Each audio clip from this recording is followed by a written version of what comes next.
right, Councilmember Mary Norwood. To my far left, we have Councilmember Matt Westmoreland, and to my immediate left, we have Councilmember Liliana Bakhtiari. This does constitute a quorum, so I will make a motion to adopt the agenda. Second. We have a second by Bakhtiari. If you please open the vote.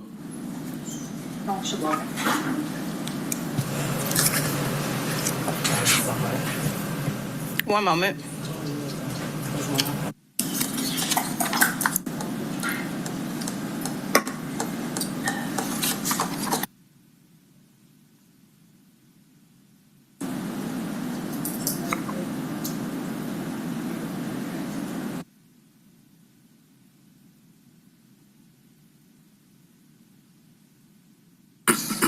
One moment.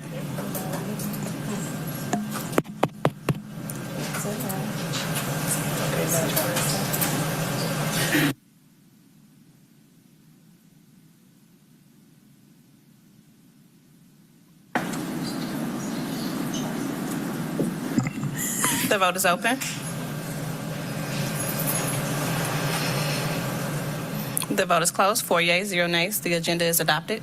Thank you. Colleagues, you've had a chance to look at the meeting minutes from our previous meeting, so I will make a motion to approve. Is there a second? Second.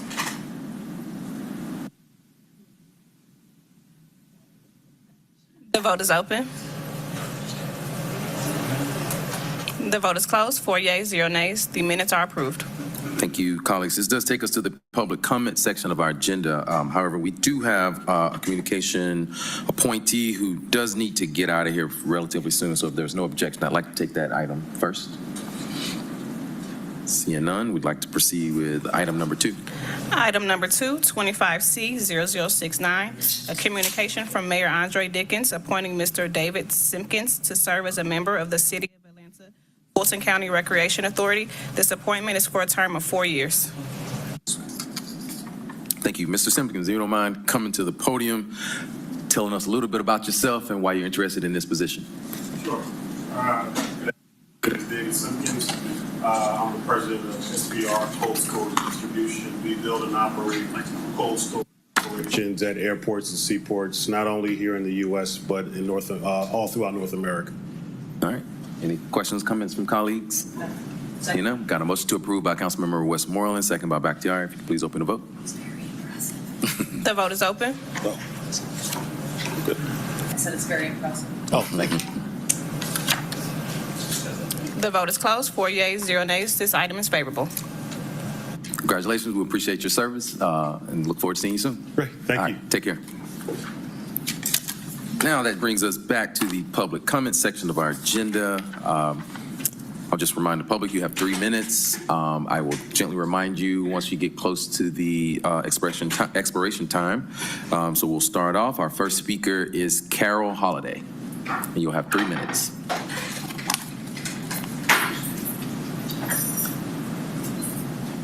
We'll get you a microphone there, Ms. Holiday. I see Liliana heading this way. Yep. Thank you.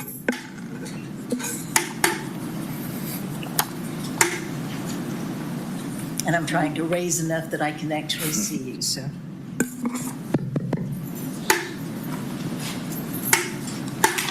Thank you.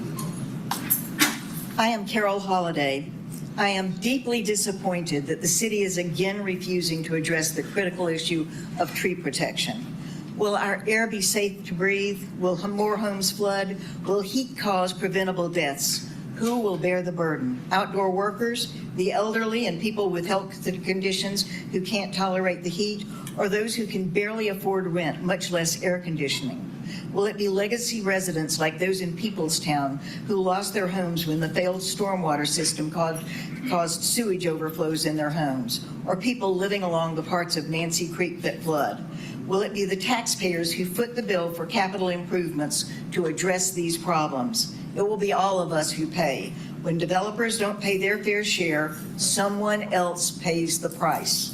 Yet once again, the city is conceding to developers, and someone has removed all of the preservation standards previously presented.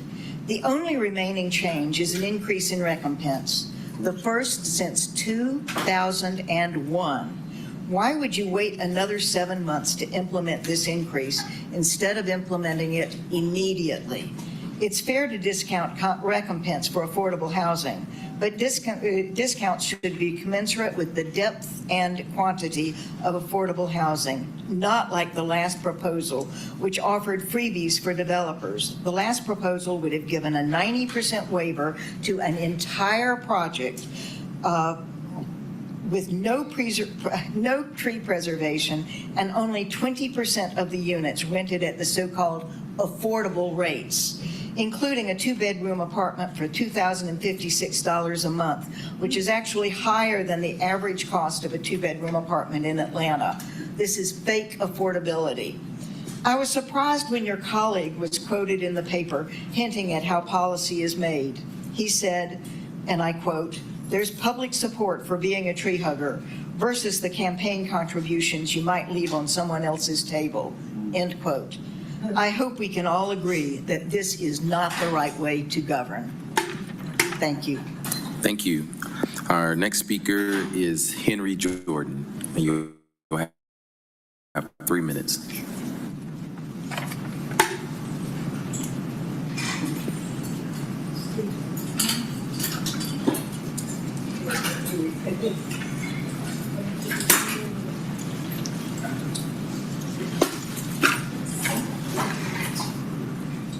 Giving honor to the Spirit of God, to everyone that's here.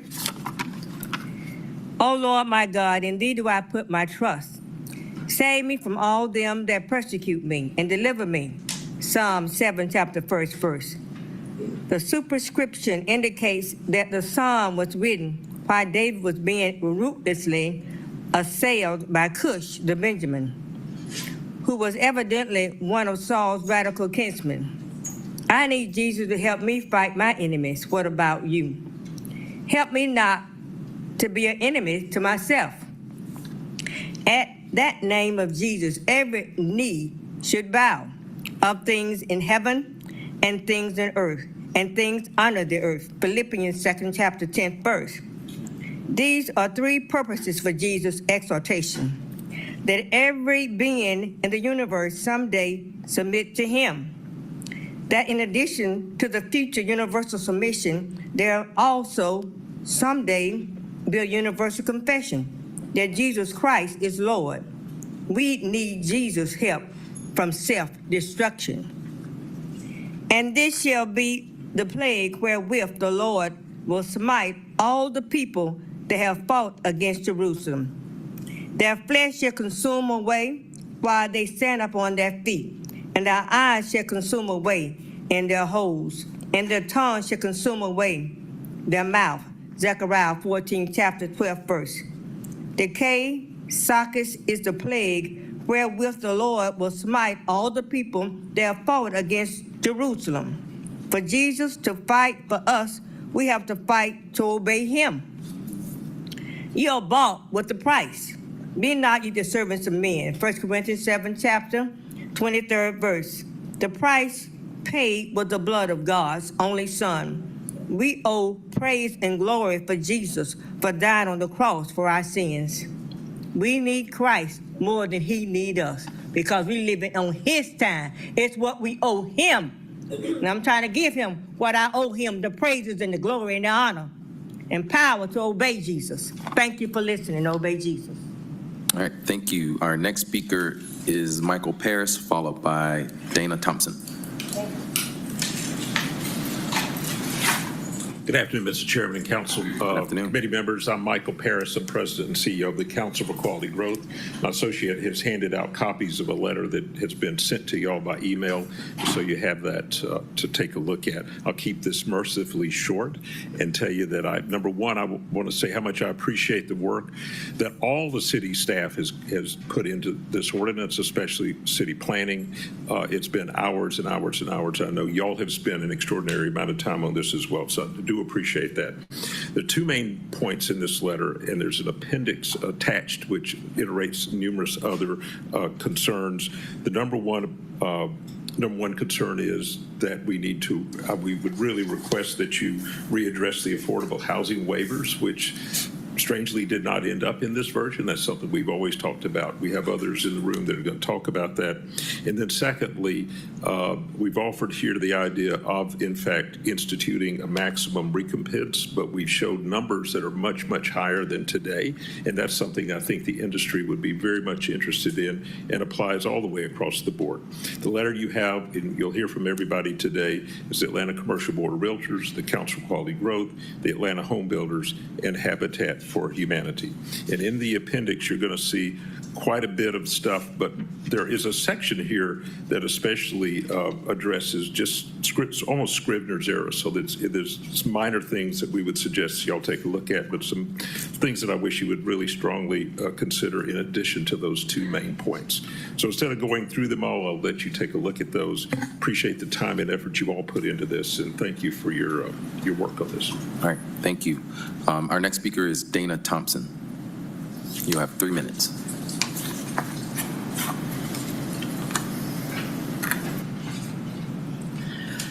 Good afternoon, Mr. Chairman and council members. Thank you for your time today. The American Lung Association strongly supports the City of Atlanta's building code to add a new section for roofing reflectance standards to reduce heat through the promotion of cool roofs. These cost-effective cool roofs will reduce urban heat, reduce air pollution, including ozone, and protect the health for all Atlanta residents, especially its most vulnerable, including the young, elderly, and those living with lung disease. The American Lung Association is the oldest voluntary public health association in the United States, representing more than 34 million individuals living with lung disease. The Lung Association is the leading organization working to save lives by improving lung health and preventing lung disease through research, education, and advocacy. The Lung Association's 2025 State of the Air report found that Atlanta metro area ranked 48th worst for high ozone days. Ground level ozone pollution, also known as smog, forms when other pollutants react in the presence of heat and sunlight. More heat often means more ozone. This pollutant causes swelling and irritation of the lungs. Immediate irritation can cause wheezing and coughing and shortness of breath. With repeated exposure, ozone can permanently damage lung cells. For those dealing with chronic lung disease like asthma or COPD, heat, smog, may trigger an asthma attack, severe COPD symptoms, or lead to lung infection. Concentration of dark materials within cities creates an urban heat island, which is estimated to be upwards of 10 degrees hotter than areas outside the city, and some neighborhoods can be up to 14 degrees hotter than others within the city. Cool roofs are light-colored roofs that reflect most heat, unlike conventional dark-colored roofs. Cool roofs reflect more than 50% of solar radiation compared to traditional dark roofs, which reflect only about 15 to 20%. Dark surfaces like roads, parking lots, and roofs do not reflect the sun. Instead, they absorb the sunlight, which increases the surrounding air to higher temperatures. As a result, the buildings next to these dark surfaces use more energy for air conditioning and contribute to overall urban hotspots and increase ground level ozone. Smart surfaces is the term used to encompass a suite of technologies that can help reduce heat in cities. These include reflective cool roofs and pavements, green roofs, trees, PV systems, green spaces, and rain gardens designed to help mitigate urban heat, enhance air quality, and improve health. We encourage you to learn more about smart surfaces such as cool roofs, as they provide a broad range of health benefits. As an active and founding partner of the Smart Surfaces Coalition, I would strongly urge the City Council to move forward with this ordinance. Together, we can create a healthier, more resilient, and safe city. Thanks so much. All right, thank you. Our next speaker is Jimmy Smith, followed by Brian Finley.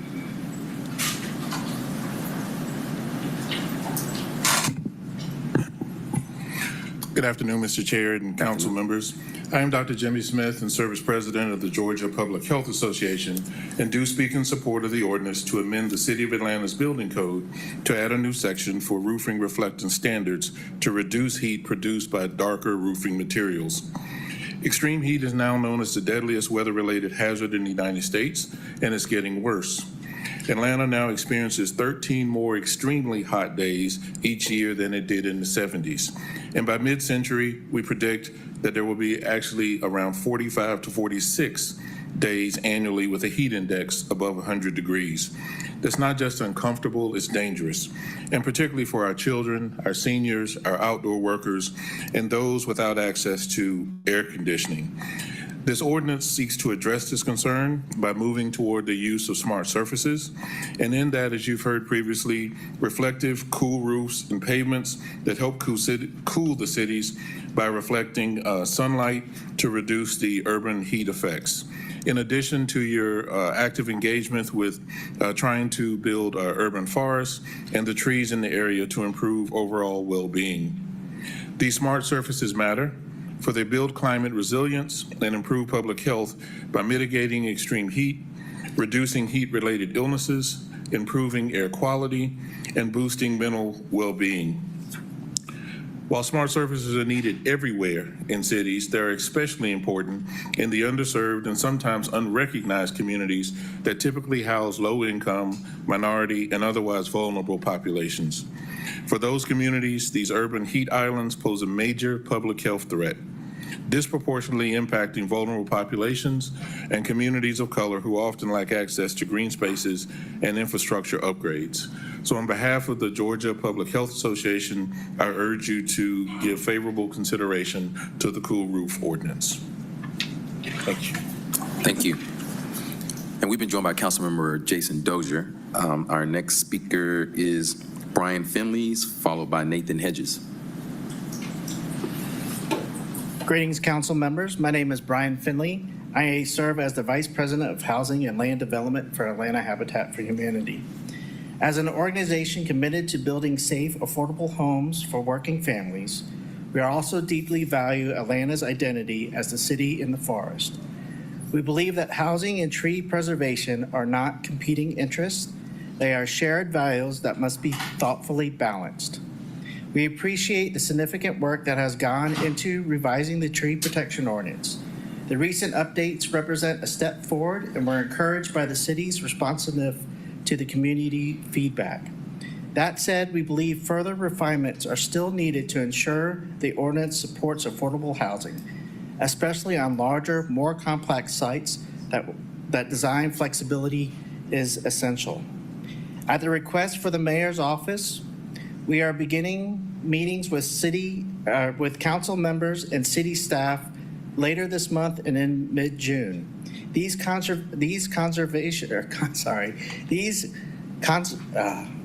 conversations, along with testing ordinance on real-world projects, will be critical to making sure it works not in theory, but in practice for our families we serve.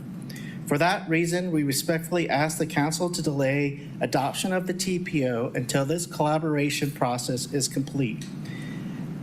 Together, we can shape the policy that protects our urban forest while ensuring Atlanta remains the city where all families can afford to call home. We thank you for your time, your service, and your continued partnership. Thank you. Thank you. Our next speaker is Nathan Hedges, followed by Howard Katzman. Hello, committee members. Chairman, thank you so much for hearing me today. I'm Nathan Hedges with the Alan Morris Company. We're the developers of the Star Metals Atlanta projects in West Midtown. I'm here to speak on in regards to the tree protection ordinance, which is currently held on today's agenda, which is something that we support strongly. For the further consideration, I won't re-elaborate all the points that the other good folks here that have talked about tree protection today made. Tree preservation was removed. I did make comments at the last meeting, and specifically we'll show you again this project in West Midtown, which is land that the Alan Morris Company and our partners currently own. It is 3.3 acres. Under the preservation standards that were previously in there would have been a 35% preservation requirement. In our entitlement of this project, we agreed to set aside about an acre of the property for green space that's publicly accessible. That's included in the entitlement. However, that's dependent on us being able to build parking below grade, not above grade, which takes a lot more space.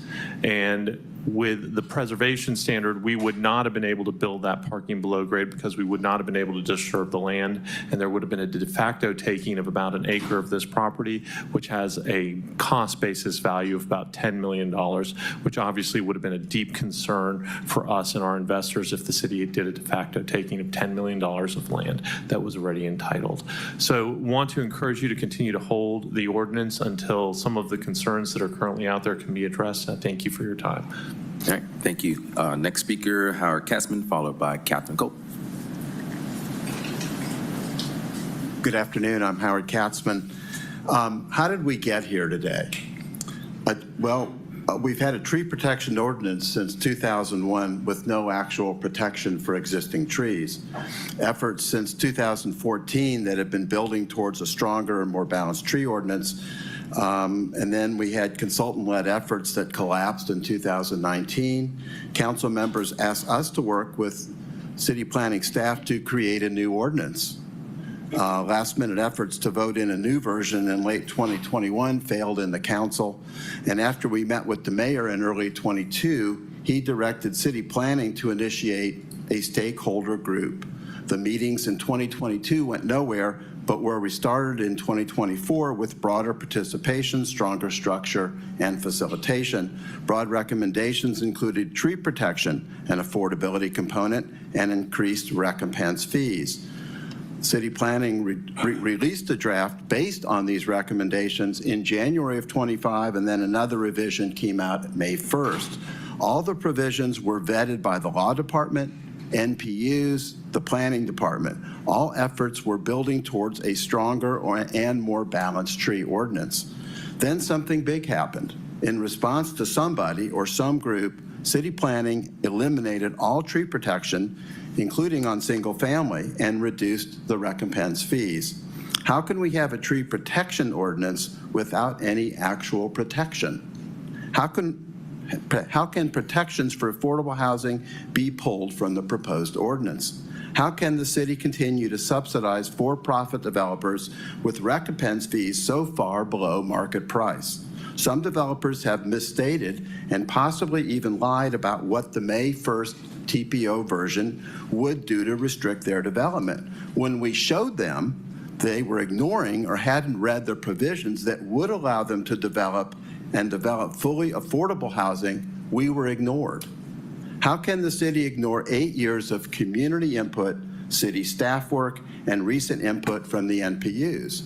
How can the city throw away taxpayer dollars spent on 8 years of city staff and consultants' work on the tree ordinance? How can the city ignore the findings and recommendations of 2 tree task force groups that the mayor originally asked for? How can the city ignore the findings and recommendations of the city design plan and other Atlanta planning and sustainability goals? I was going to ask you today to support amendments that would restore single-family tree protections, but my understanding is there is no support for that here on this committee. Am I wrong? How do I inspire you guys to do something different? How can we just let this all go? Because nothing's going to happen if we don't get it passed now. Thank you. Thank you. Next, we have Catherine Cope, followed by Dennis Harrell, and we've been joined by Councilmember Michael Julian Bond. Hi, I'm Catherine Kolb. I've done a lot of work with tree ordinances for the past 20 years, a lot of work with the City of Atlanta. I haven't really prepared comments today. I'm really not even sure where to start. One thing I am going to say, though, is every time people come up here and say something, they say, we love trees, but. We love trees, but. We love trees, but. And trees are always falling into the but, to the degree that we don't protect a single tree today in City of Atlanta. And the destruction of the tree ordinance that was put before you 2 weeks ago also promises to protect 0 trees. People get paid to build things on land that trees stand on. People get paid to cut down trees. People get paid to plant trees. There is no financial interest in keeping trees standing, but that is the most important thing we need to do for this city.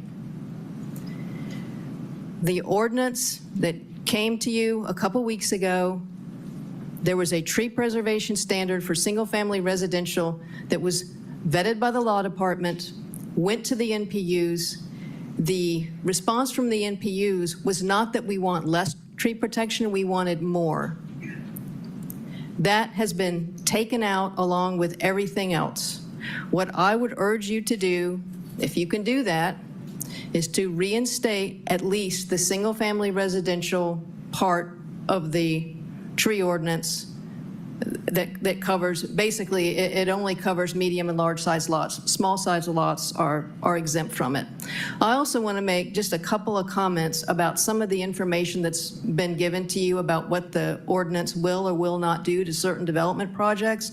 We have looked at site plans. Some of the things that have been brought to you where people said, well, we can't do, affordable housing in this subdivision because it would take a certain amount of land. People did not read the text. There's a choice. It did not take their land. And on top of it, the lot sizes were so small that they would have been exempt from the ordinance. And it has been represented to you that people are going to lose lots and all that kind of stuff. The single-family residential part is well vetted. I will not disagree that we need some more discussion on the commercial side. I agree that there needs to be more discussion there. But there's a lot that we can do.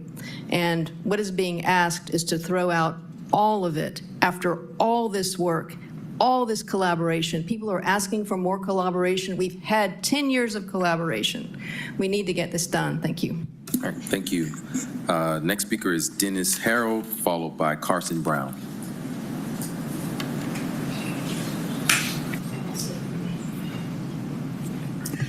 Good afternoon, council members. My name is Dennis Harold. I'm with Growth Homes. We're an affordable housing builder, and we currently build in Atlanta, Birmingham, Alabama, and Dallas, Texas. Our unique mission is to provide affordable housing for home ownership, a more challenging pursuit than typical multifamily solution to the affordable and workforce housing crisis that we have. We have a current commitment to produce 1,000 single-family homes in the city of Atlanta, focusing on historically redlined neighborhoods in Atlanta. As a part of our 1,000-home commitment, we have 2 existing communities in the late planning stages.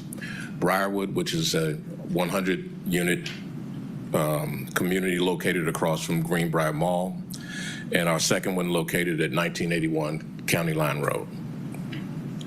With financial support from the City of Atlanta, we will be able to provide homes for families earning between 80% and 100% of the area median income. As I'm sure you can understand, the impact of the proposed tree ordinance on the already low margins associated with these projects would just make them unfeasible.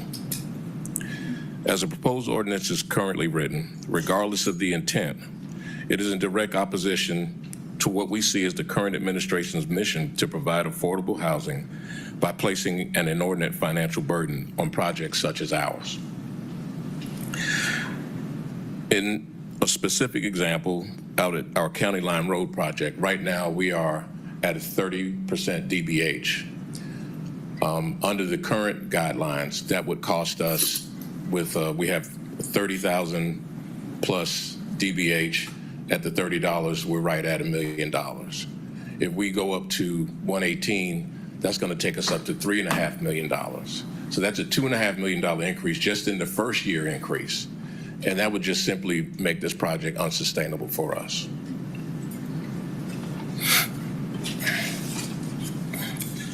Our initial response when introduced to the proposed ordinance was, why change something that's working? And I may be a little uninformed based on some of the comments that preceded me.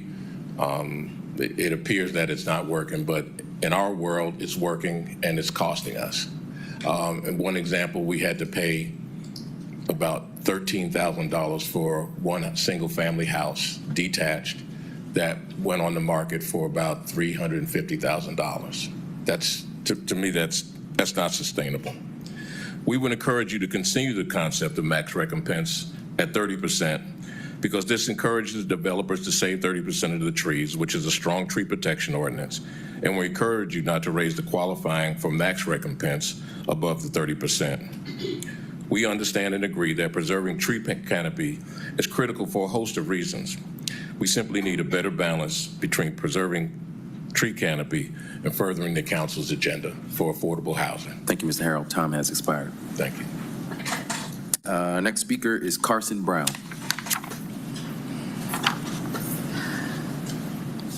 Good afternoon, council members. My name is Carson Brown. I'm with the Council for Quality Growth. I'm coming before you to say that we support changes made to the May 12th draft ordinance, but it's important that both affordable housing waivers and maximum recompense fees continue to be part of this ordinance. We would propose instituting maximum recompense fees that are double the current amount in the current ordinance. And additionally, we would support adding language regarding affordable housing waivers that for both for sale and rental units that our builders are able to take advantage of without the use of deed restrictions and other land use restriction agreements, which limited the ability of home buyers to build equity in their home, in their purchased homes. We would encourage you to consider both of those items, and we hope that you will consider re-implementing both affordable housing waivers and maximum recompense caps in this TPO. Thank you. All right, thank you. Our next speaker is Kevin Norton, followed by Garrett Wiley.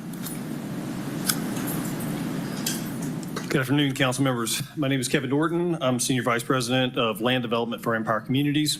While it may be painted, the developers and builders would love to just cut down trees for development. I can assure you that is not the case. We've participated in many meetings over the years in trying to find reasonable solutions. And as you guys all know that you've been working hard on this, it's a tenuous balance. As developers and builders, we seek balance so that trees can be saved while also allowing development to continue affordably. And affordably means not only cost of trees, but ability to develop land. If the TPO is too stringent on development, then affordability in the city will suffer and development will start forcing a crisis of another type where we will not have enough housing for the increasing population. We're here today to applaud City Planning Office for releasing this May 12th two-phase draft of the tree protection ordinance that responsibly delays portions of the TPO that need to be project tested with the zoning 2.0. We do, however, have some suggestions for adoption under this phase that include retaining the maximum recompense and bringing back the affordability waivers. We know that this phase one approach will provide protections for trees, and with registration requirements and heavier penalties will punish bad actors within the city. We want to remind everyone that the development community has participated for years in these drafts. As the development community, we have presented example after example of how the May 1st version of the TPO would have halted residential and commercial development, including affordable housing projects, even built by Habitat for Humanity. The greatest challenges we have found are that the solutions posed for preservation and or conservation practices do not work with the city's underlying zoning code. For the TPO to be most effective, it truly needs to be tested with the zoning 2.0. That includes single family and commercial projects. The zoning code is the backbone of city planning, and the tree protection ordinance is a subordinate ordinance that supports that zoning code. Thank you for your time. Thank you for your continued efforts in this. Thank you. Next, we have Garrett Wiley. You have 3 minutes. Good afternoon, Mr. Chair and committee members. My name is Garrett Wiley. I'm the Vice President of Government Affairs for the Greater Atlanta Home Builders Association.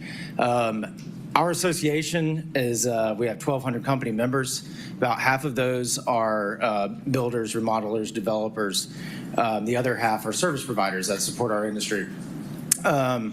I have not spoken in front of you publicly in a couple of years because we have followed the process of choosing our designated person to participate in the collaborative working group. So Jim Cheeks has been speaking to you and reflecting our opinions and our views on contributing to this ordinance.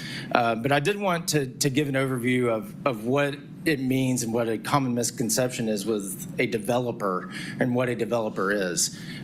Within our 600 builders, 2% of those are what we would consider a large commercial, or I'm sorry, a large volume developer. The others are small business owners, and these are the ones that are building in the city of Atlanta. They build 1 to 5 homes a year. That's the majority of our membership. A lot of them do remodels and additions to homes.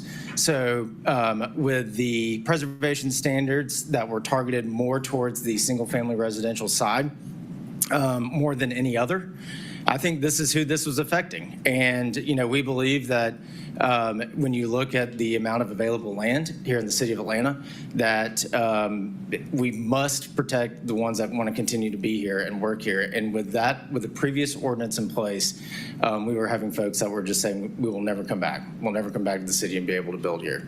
So, you know, again, I'm gonna go ahead and step down and support the letter. Our name was on the letter that was submitted to you earlier today, and ask that you please continue to take a little bit of time, look at the max recompense fees, look at considering bringing back in the affordable housing waivers, and also ensuring the fact that we make sure this coincides with zoning 2.0 and the watershed regulations. So with that, I thank you for all of the work that you all have done and for listening to both sides of the aisle, if you will, on this issue. I know it's been an exhausting process, and ask that you please consider our request. Thank you.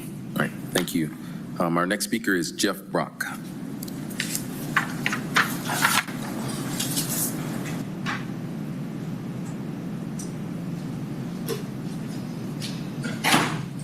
Good afternoon, Jeff Brock with Brock Built. Wanted to kind of sound like a little bit of a broken record here. Max recompense, got to have it. You know, that's something that we feel is non-negotiable. You know, at least give us the idea of what's the worst case scenario when we're looking at a piece of property.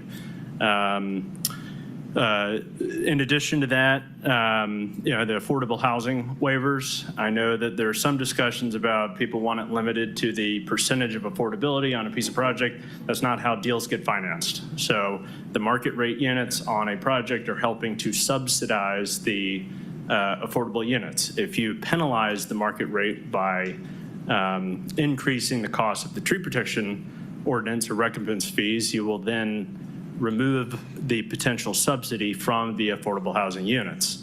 You know, we can show you how the financial models work on this. There's plenty of bright people that understand that.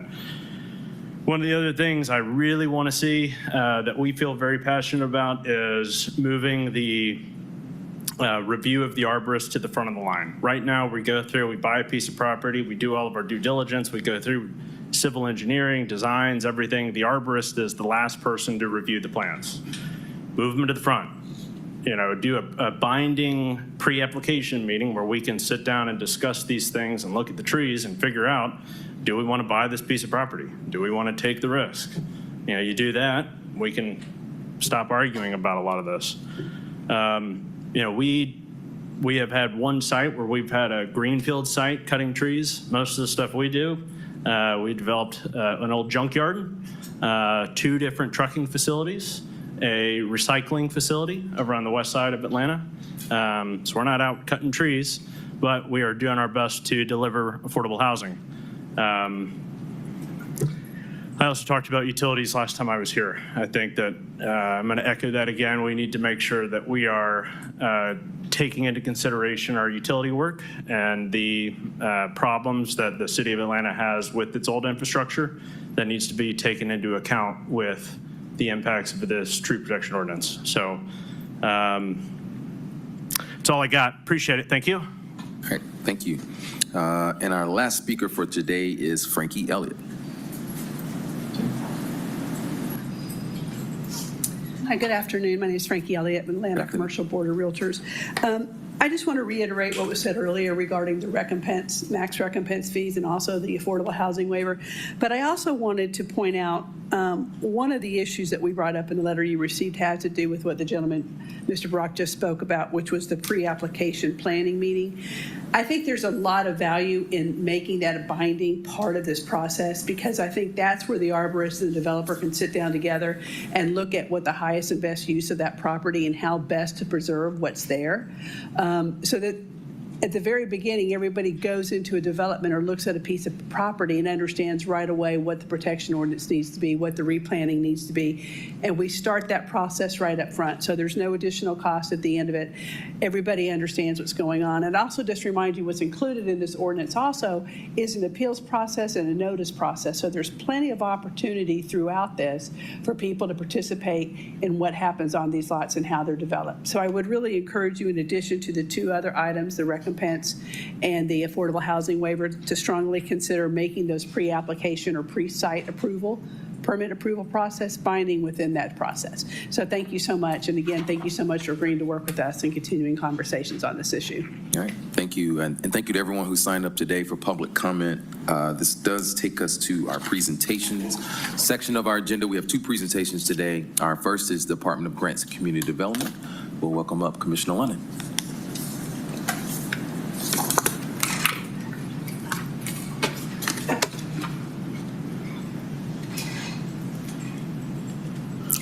Good afternoon, Chair Winston and CDHS council members and team. I have a fairly quick presentation for you today. You are familiar with DGCD's model. We are the Department of Grants and Community Development, and I'm Deborah Lennon, and I serve as Commissioner.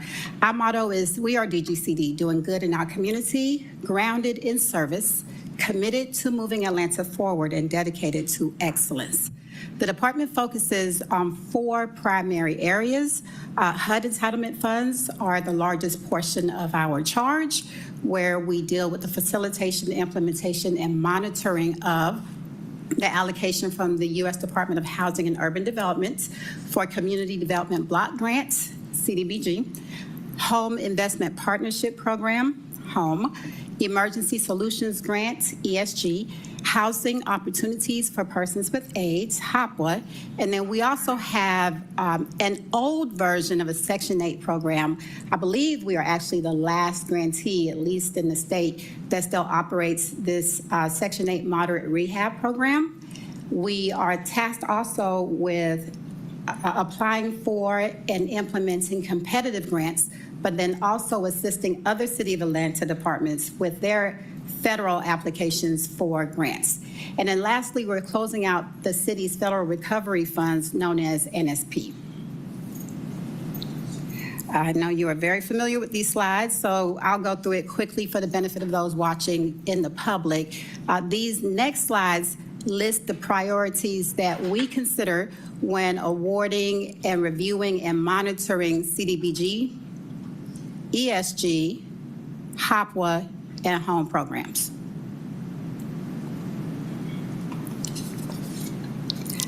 I changed a little bit, I changed the format of the presentation for our funding. I have been listing for you, I think for the past 3 years, the individual reimbursement requests. I believe you know now that we are current, we are reimbursing faster than ever before and are exceeding two CFR's requirements of 30 days for reimbursing our subrecipients. We are averaging 22 days or less for those reimbursements. So unless you tell me you wish that you wish for me to return to the previous format, what I'll do going forward is just list for you the total to date of the amounts paid out in reimbursements. These numbers are for payments made through May 16th. So the city's Department of Grants and Community Development has reimbursed subrecipients who are providing services with CDBG funds, $689,645, CDBG CV, which were our COVID funds, $238,157, ESG, $137,629, Healthy Homes, which is one of our newer competitive grants, $12,127. Those reimbursements did not go to subrecipients. Those are reimbursements for trainings and other such things that HUD has mandated. The home program, we reimbursed 1.5, almost $1.6 million. Home ARP, which is home CV funds, $2.4 million. HOPWA, $6,896,494. And then Section 8, $323,088, totaling $12,288,130 and a whole 32 cents.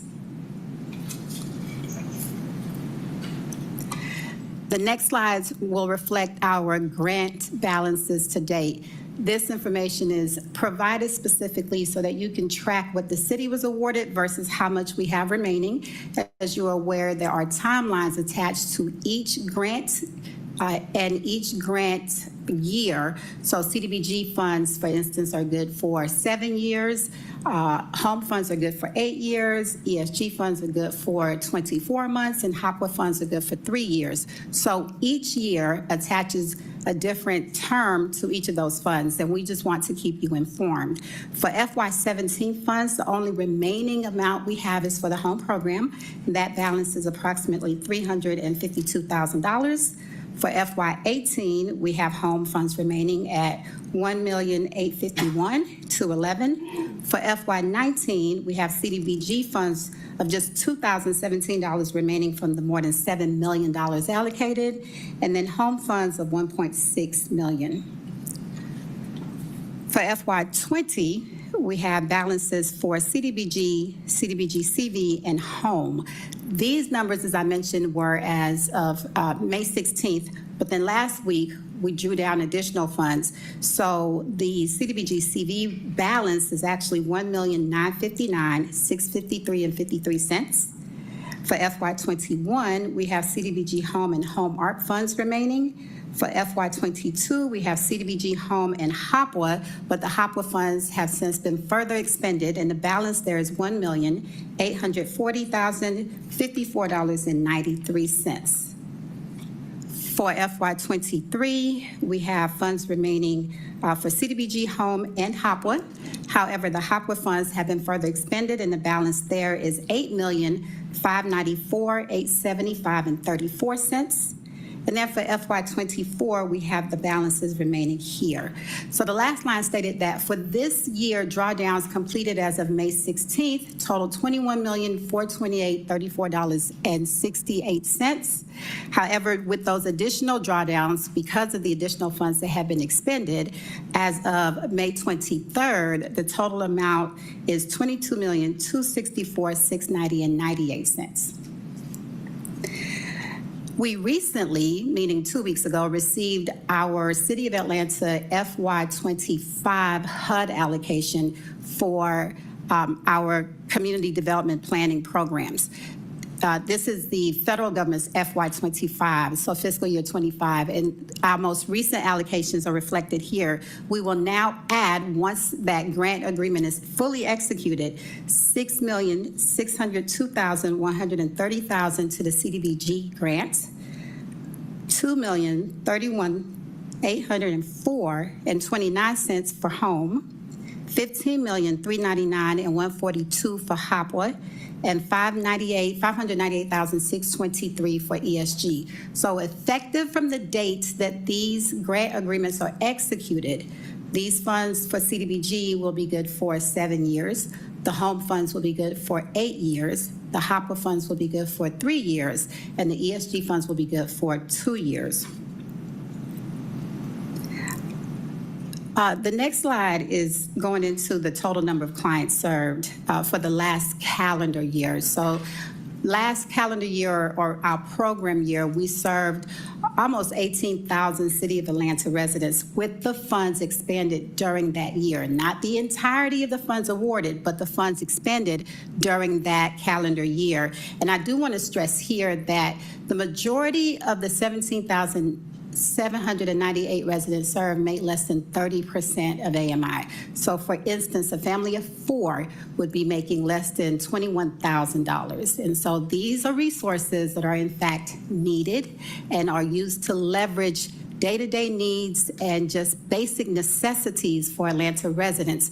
And for Hopwood specifically, we serve more than Atlanta residents, as that includes 29 counties. All of the other funds are limited specifically to the city of Atlanta. In the 2026 budget presentation last year for the Department of Grants and Community Development, I did share that the federal funding crisis is in fact a source of daily concern and trepidation for our department. The concern applies not only to the funds that were just allocated, because those grant agreements have yet to be executed, but also to the funds that have already been awarded and are being expended. Never before have we had funds frozen that have been previously awarded and are being expended. But because we experienced that recently, it remains an ongoing concern for us.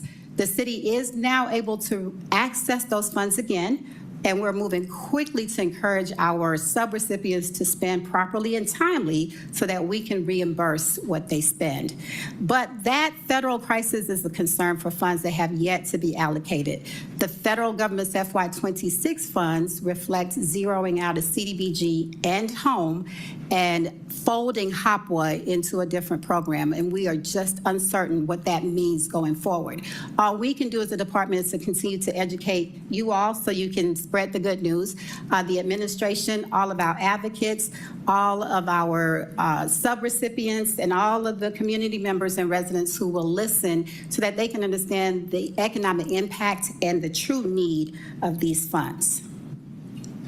Healthy Homes is a newer program, as is Lead Capacity. Healthy Homes allows us to identify hazards, economic hazards, in low to moderate income residents' homes and then mitigate those hazards. And Lead Capacity allows us to help build the city's capacity for those subrecipients who will go out and help us mitigate and address lead in homes of low to moderate income residents. What's next for us? The 2025 NOFA, Notice of Funding Availability, is pending. We actually released applications and started the process on April 28th, and that process will close tomorrow. We were sure to share all of our advertisements, our opportunities for training and seminars for those who are either interested in these funds or are applying to continue providing the resources. We sent all of that information out to you. We were very diligent about providing individual seminars and trainings, and that process will close tomorrow. And then the department will begin its review of all applications. We will make recommendations to Mayor's office, and we will bring those recommendations to you for approval. Our 2025-2029 consolidated plan is due to HUD, and we have completed the selection of the third-party consultant.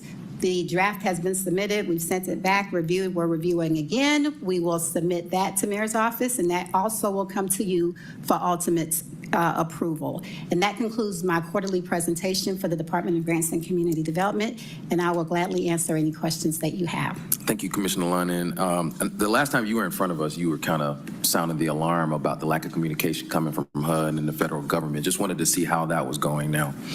It's the same. Okay. We understand that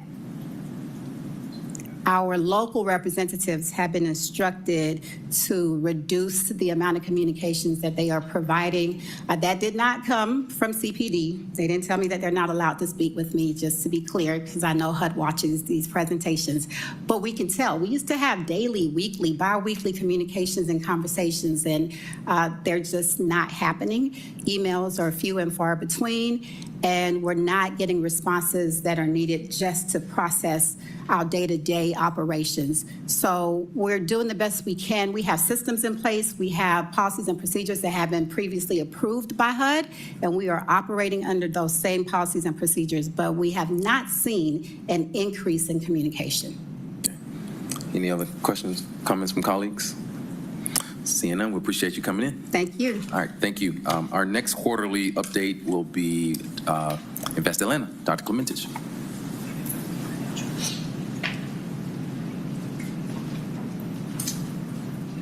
Good afternoon. My name is Eloisa Clementich, proud president and CEO here at Invest Atlanta. I have asked the team to come to make a very swift presentation on 3 specific topics. Is one, to give you an update on the water grants.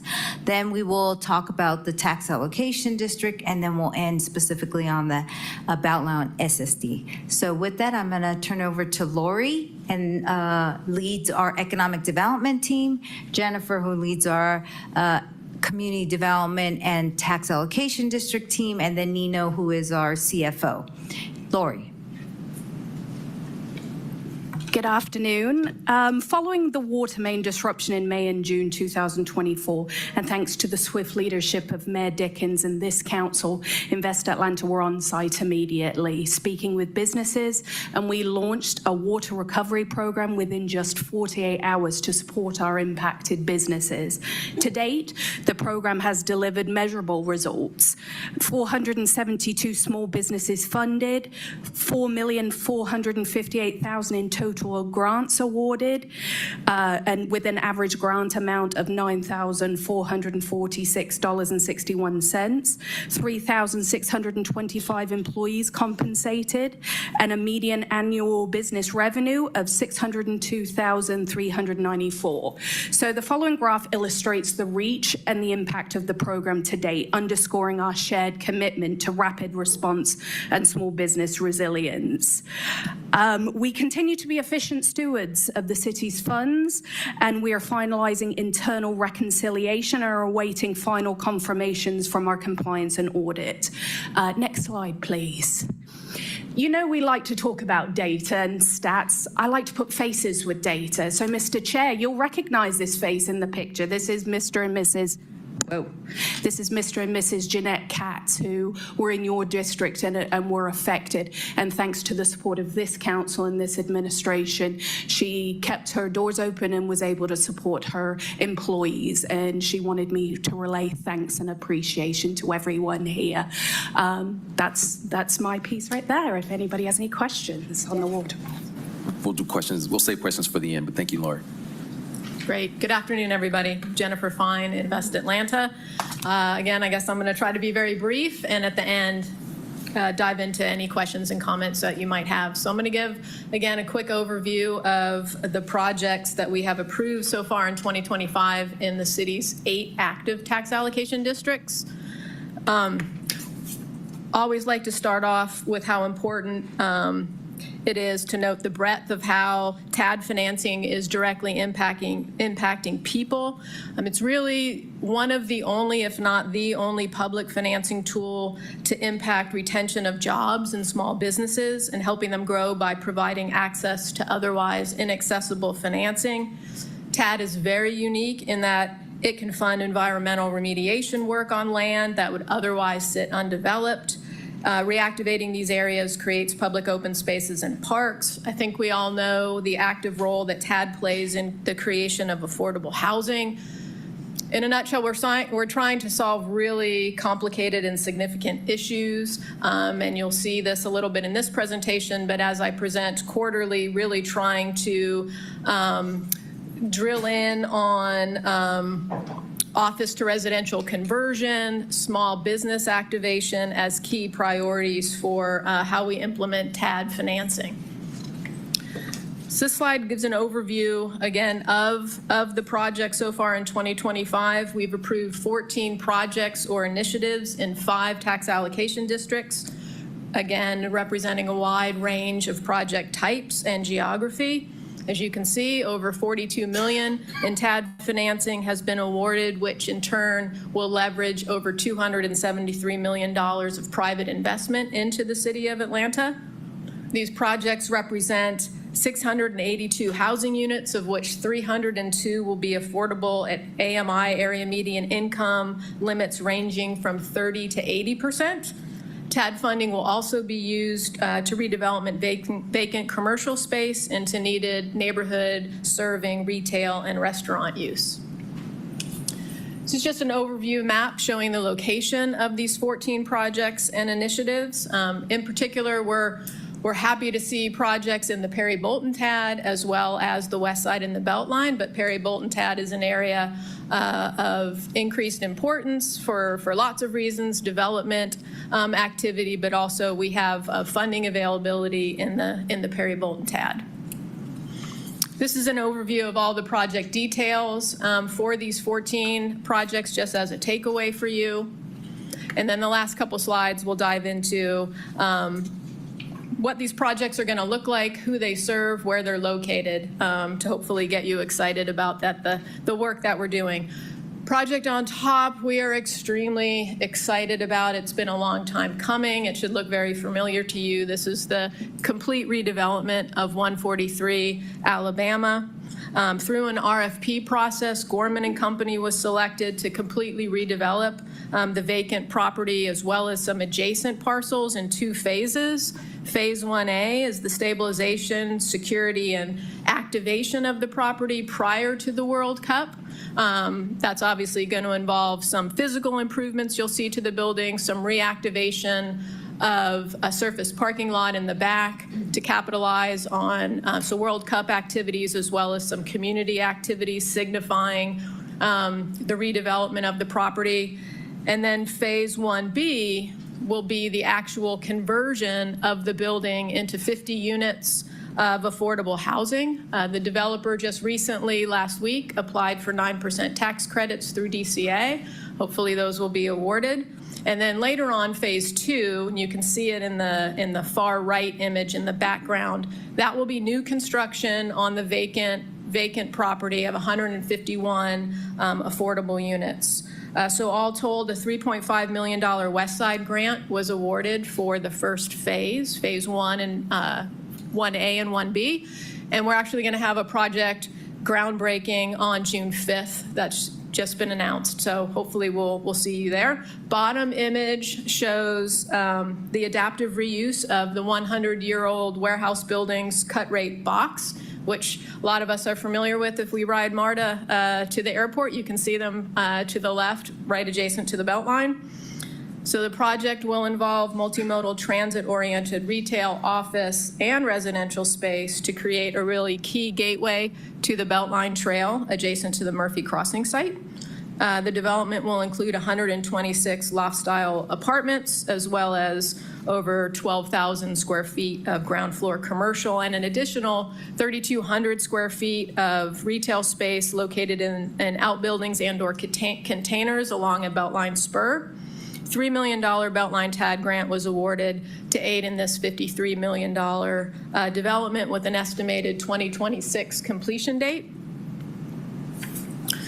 And then the last of my project slides show some, again, very unique projects that really only TAD can help finance. Top slide shows the complete renovation of a long vacant small commercial building in South Downtown into a new El Tesoro restaurant just down the street from us at 171 Mitchell Street.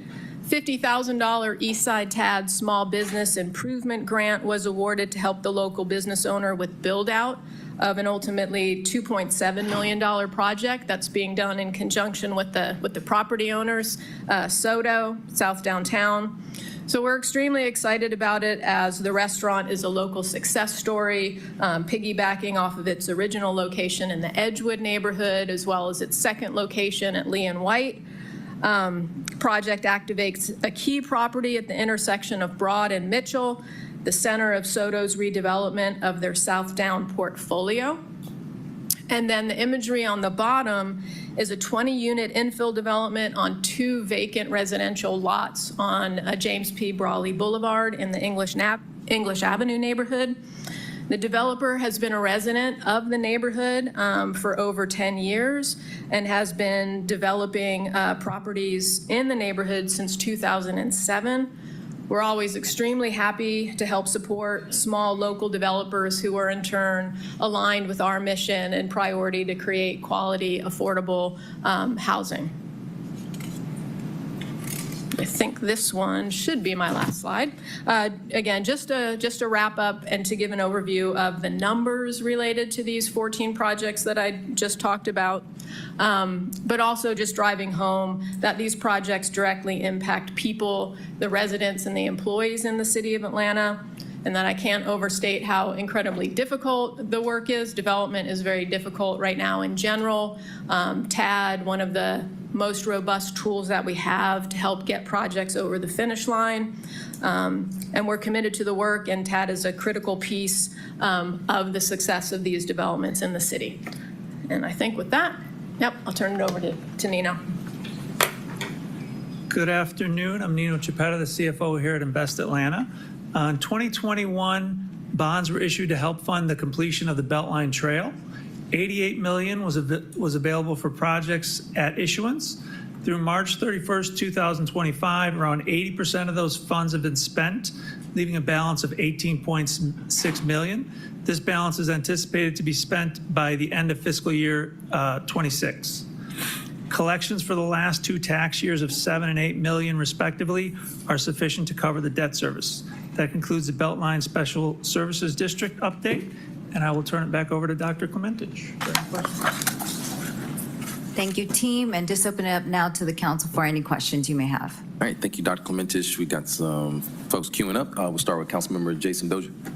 Thank you, Mr. Chair, and good to see you, Dr. Klementich. Thank you. Couple quick questions. The first one, Legacy Business Program, how's it going so far? What's that engagement look like so far? Yeah, I'm going to turn it to Lori. I actually spoke about this at our budget meeting and commended both this council and yourself for being instrumental. It's going really well. We've had a lot of people sign up to our Atlanta Local Legacy app. If you haven't already done it, it's online. We've had a lot of outreach to legacy businesses, and they've really appreciated the face-to-face engagement as well. And the Legacy Empowerment Grant was launched on May the 1st, and we have had, I think, 23 applicants, and there's some in process right now. We've hosted we've hosted a webinar and in-person events as well, and it's been very well received. So thank you so much for asking the question. Absolutely, and just my ask for you and your team is as soon as y'all start collecting data and figuring out outcomes and having success stories, I would love to see that, because for me, as I talk to potential funders and potential supporters, I want to make sure I have that information armed and ready to go so we can make sure we can grow the program as we move forward. So I'm there with you. All right. And then my other question I had was about the TADs. So Jennifer, with the corridor TADs and with the stadium TAD, my understanding was that they're expected to close around 2030, 2031, but on the presentation it has 2050.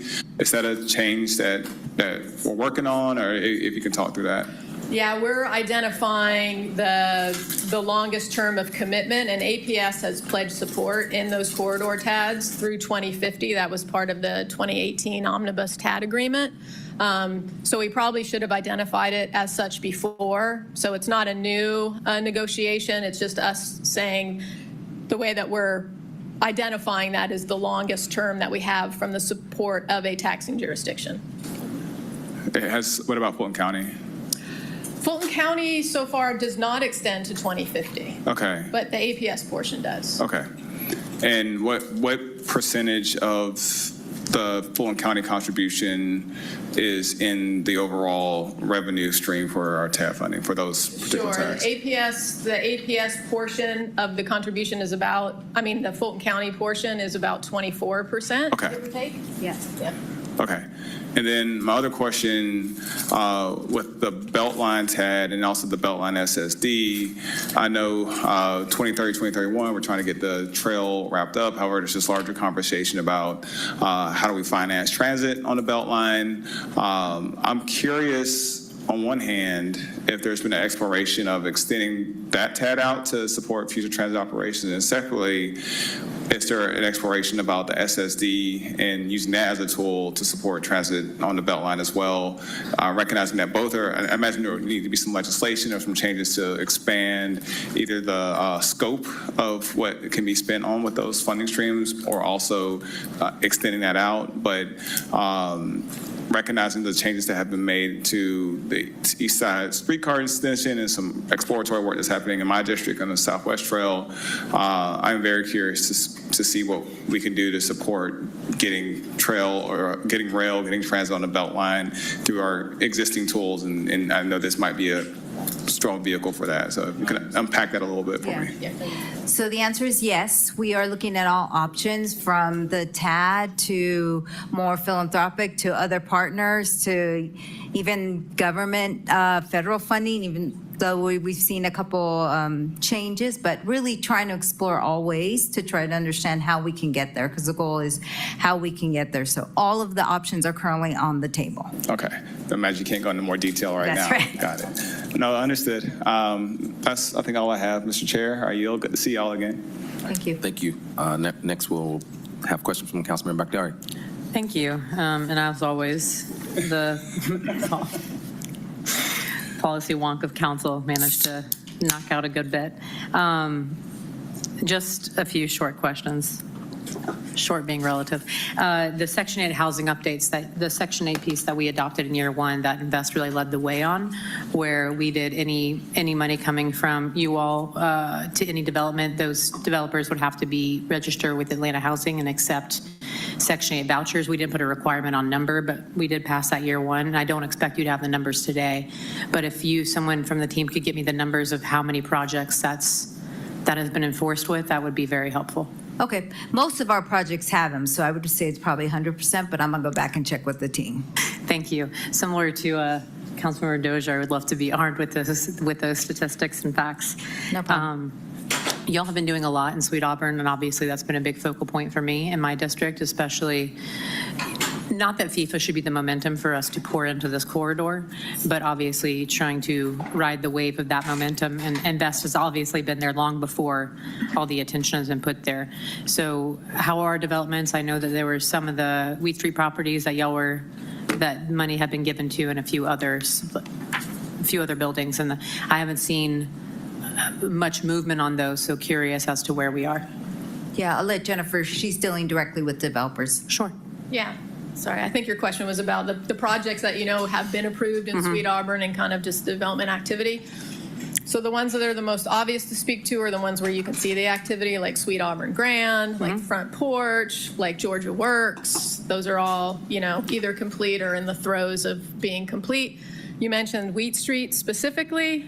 We approved 2 projects from Wheat Street. One was renovation, kind of redevelopment of the education portion of the Yes, and they did a fantastic job on that. Yeah, so that one, so you already know that one's complete. Toured it. And good. And then the other one, and quite honestly, so this, I actually owe a follow-up conversation to them.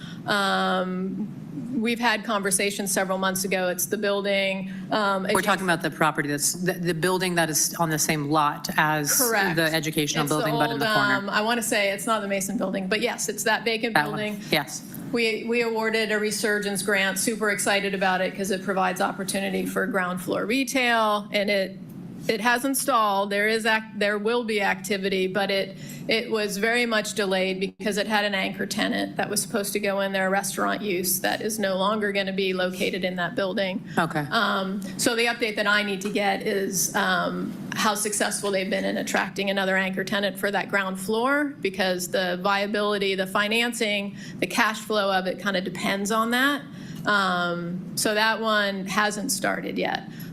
So I'll get information as of this week and I can report back, but that is definitely kind of on our radar to keep track of that. Thank you. Because they have done a really good job with the resources they have been given from you all. Yeah, so sometimes with projects, I get concerned about whether a project's actually going to advance, because that does happen. It's really difficult work. Doesn't happen a ton. This one, I'm not concerned about that so much. It's more just, really wanting to capitalize on this other momentum, but Yes. understanding how important that anchor tenant is. And if they're trying to go for restaurant use, that's a very difficult and very specific. So Right. I can appreciate them being deliberate about that.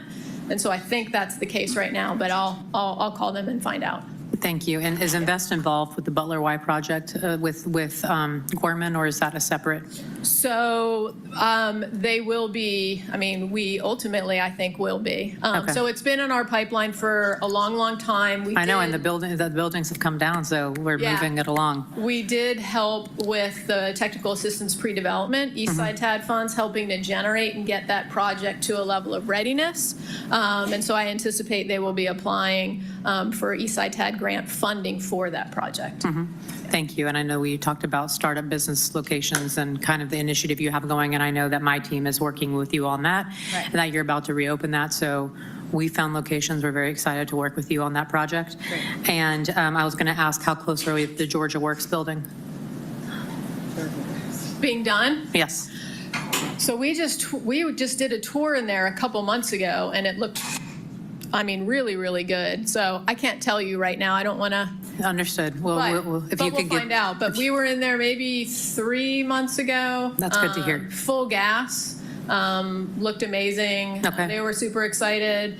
They had a little bit of a gap of funding that they were trying to solve for, like everybody. But I'll call the executive director and find out. But that is not a project that I'm concerned about. Okay, that's really good to hear. They're blazing. Yeah. Great. I'm very excited to hear that. And then I'd be remiss if I didn't ask, grocery store update. Gooder.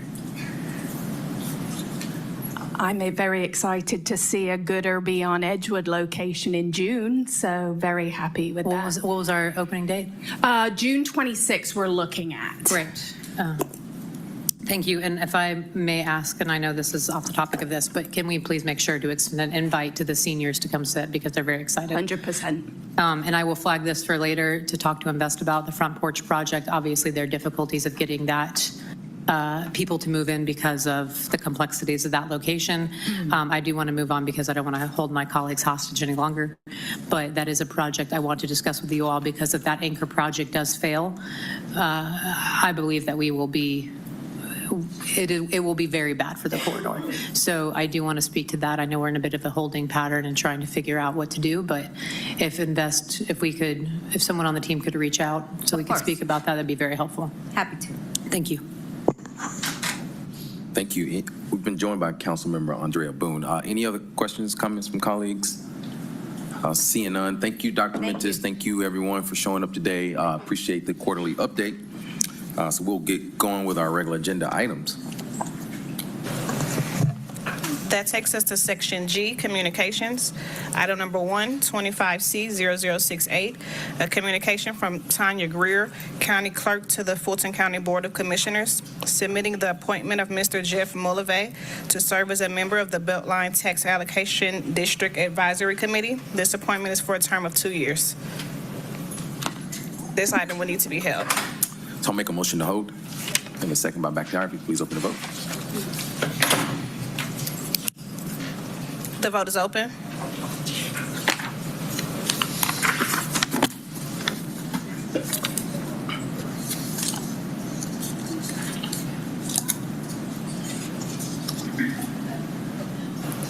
Will everyone please vote?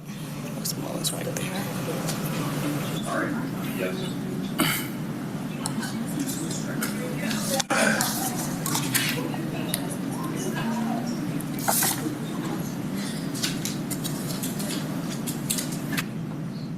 Closed, 6 yeas, 0 nays. This item is held in committee.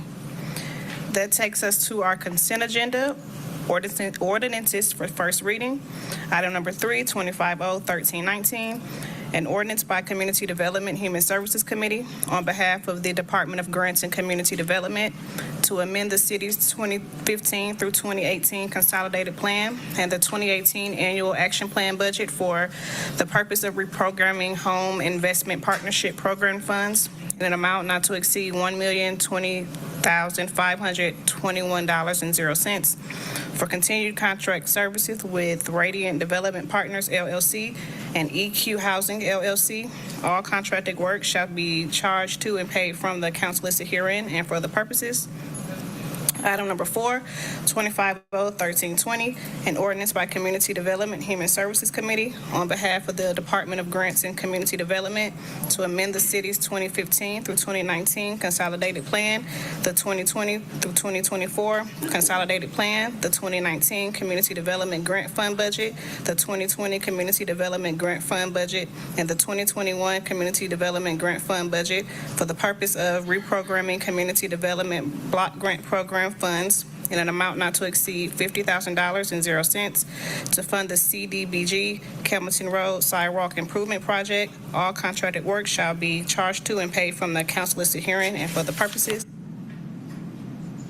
Item number 5, 250-1321, an ordinance by Community Development, Human Services Committee authorizing the mayor or his designee on behalf of the City of Atlanta to enter into an easement agreement with Atlanta Independent School System to provide a public trail known as the Amani Trail Spur located at 1550 Hosea L. Williams Drive Northeast, to authorize the mayor on behalf of the City of Atlanta to execute the easement agreement and for other purposes. That takes us to our regular agenda, ordinances for second reading. Item number 6, 250-1163, an ordinance by Councilmember Michael Julian Bond to amend the FY 2025 budget to transfer funds in the amount of $200,000.00 to the Atlanta Student Movement Trust Fund pursuant to ordinance 19-01156 and for other purposes. Thank you. It was my understanding this item needed to be held.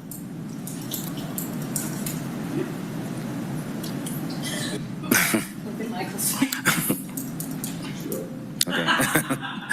So I'll make a motion to hold.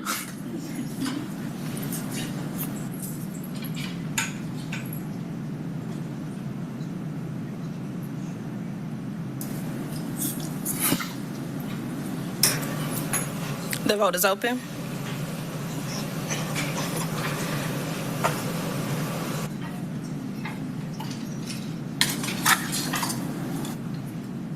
The vote is closed. 6 yeas, 0 nays. This item is held. Item number, if there is no objection from the committee, can we take items 7 through 12 and item 15 as a block? Yes, please proceed.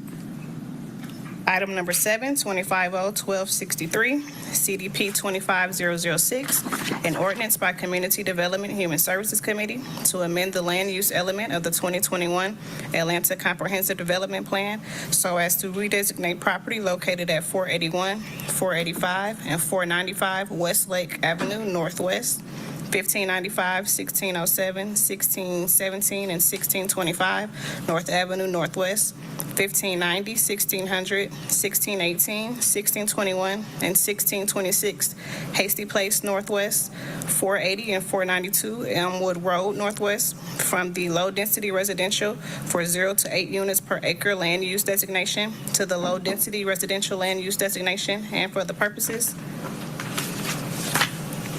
Item number 8, 250-1264, CDP 25007, an ordinance by Community Development Human Services Committee to amend the land use element of the 2021 Atlanta Comprehensive Development Plan so as to redesignate property located at 1138 Glenwood Avenue Southeast from the low-density residential land use designation to the mixed-use medium-density land use designation and for other purposes.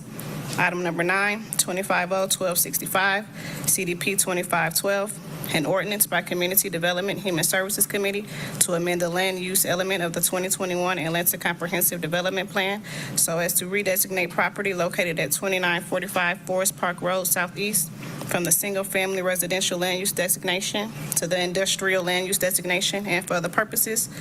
Item number 10, 250-1266, CDP 2513, an ordinance by Community Development Human Services Committee to amend the land use element of the 2021 Atlanta Comprehensive Development Plan so as to redesignate property located at 1280 Chattahoochee Avenue Northwest from the industrial land use designation to the high-density residential land use designation and for other purposes. Item number 11, 250-1267, CDP 2515, an ordinance by Community Development Human Services Committee to amend the land use element of the 2021 Atlanta Comprehensive Development so as to redesignate property located at 1944 St. John's Circle Southwest from the single-family residential land use designation to the medium-density residential land use designation and for other purposes. Item number 12, 250-1268, CDP 2516, an ordinance by Community Development Human Services Committee to amend the land use element of the 2021 Atlanta Comprehensive Development Plan so as to redesignate property located at 335 Sawtell Avenue Southeast from the medium-density residential land use designation to the mixed-use low-density land use designation and for other purposes.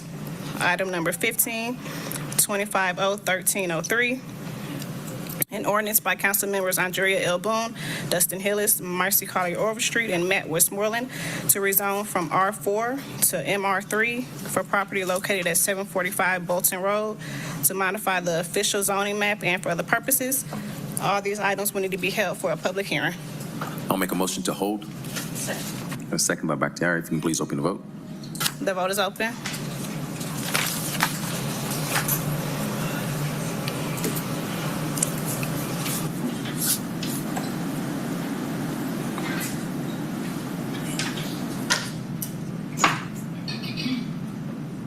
For one moment.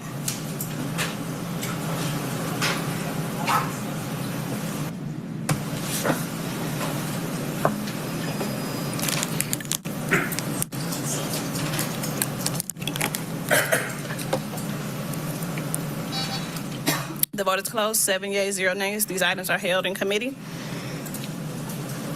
That takes us to item number 13, 25-0-1293, an ordinance by council members Jason Winston and Matt Westmoreland readopting the 2013 Lakewood Livable Centers Initiative Study without modification for the purpose of reactivating the plan and for other purposes.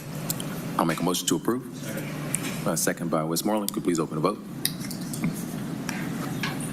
The vote is open.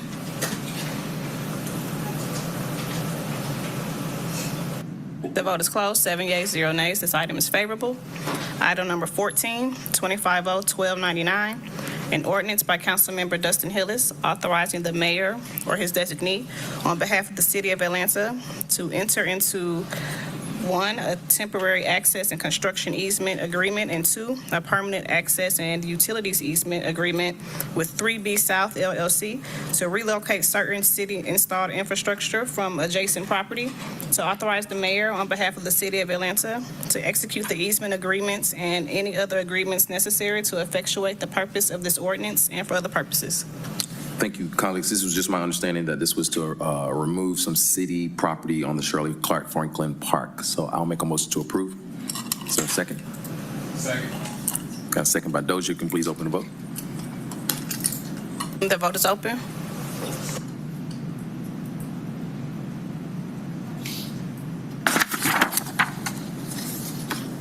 Will everyone please vote? The vote is closed. 7 yeas, 0 nays. This item is favorable. That takes us to item number 16, 25-0-1304, an ordinance by council members Andrea L. Boone,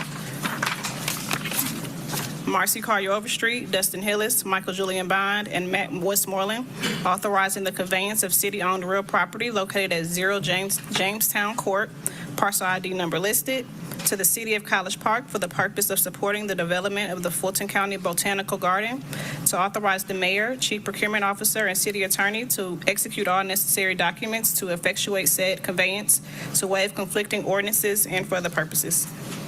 Councilmember Boone. Yes, Mr. Chair, we would like to hold this item. We did have a very fruitful meeting with College Park and Aviation today, so we would like to hold this so that they can work the parking issue out. It is a large project located in College Park, Georgia, and we own 7 acres that they are in need of only for parking. So we are looking to possibly sell that to them. Okay. So we got a motion to hold by Councilmember Boone, a second by Westmoreland. If you can please open the vote. The vote is open.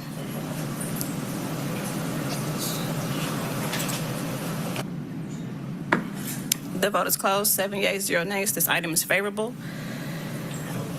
Held, my apologies. Item number 17, 25-0-1306, an ordinance by Councilmember Andrea L. Boone authorizing the chief financial officer to amend the FY25 general fund budget to create a mayor's office of equity, diversity, and inclusion support trust fund for the purpose of funding MODI initiatives and events as may be authorized.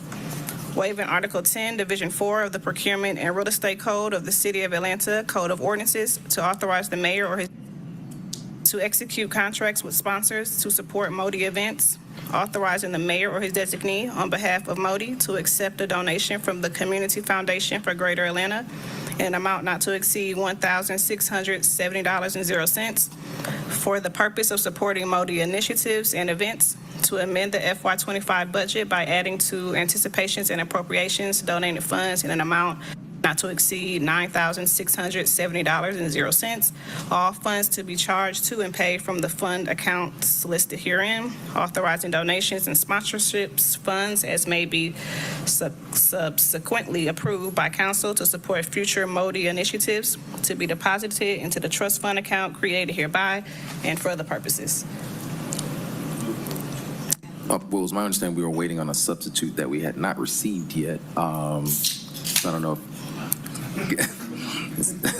Hi, good afternoon, everyone. You were waiting on a substitute? Yes. I think we did send it, but we did update it with the corrected amount. There was one discrepancy, but that might have been on the resolution, not the ordinance. Amber, can you speak to that? Yeah. I believe the correction you're referencing and concerns the subsequent donation resolution. I believe the separate. needed substitute here is likely to add the account numbers. Absolutely. Okay. Well, I Thank see you it's for that clarification. Dual referred, so I guess we could send this to FEC pending we receive the substitute. So a motion to approve. Thank you all. Excuse me, do we have the substitute for 25-013-06? Well, I don't have the substitute for 25-013-06. We do not. Okay, so we'll approve on condition that we receive the substitute at FEC. Is that the motion? Second. Oh, sorry. Ms. Robinson? I'm sorry. I think the paper is dual referred to FEC. Correct. And it is finance that will need to provide the information for the substitute. So it would be appropriate to move it forward to FEC where it could await the needed substitute. Okay, so the correct motion would be to approve, to move forward. Okay. Thank you. Thank y'all. All right, We did. you figured it The out. vote is open.